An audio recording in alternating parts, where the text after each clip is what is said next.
因为台海情势无稳定，而且中央银行佮维持高利率，目前全球经济发展也无法度确定。台经院是预测要到9月才会降利息，咱台湾中央银行6月利率维持未变。另外，受到美国大盘影响，今仔日台股开盘就随落200点啊。虽然落尾受靠这科技股救回来，不过收盘是落42点，收伫咧21965点。二是台股开盘大落，规个青顺顺，盘中捌落超过200点。好在在 AI 概念股有动，落价幅度则有收敛。专家认为，中国军演不是台股落价的主要原因。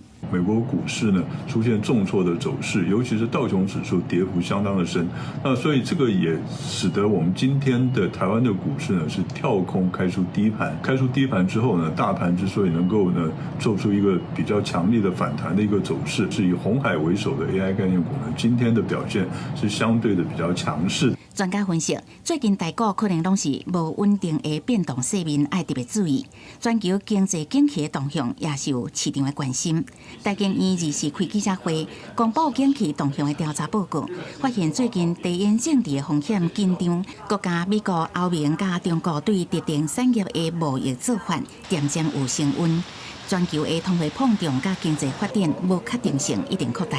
国界伫预测，美国联准会对6月份的利率决策要降低利息的机会无大，上紧要到9月才有可能降低利息。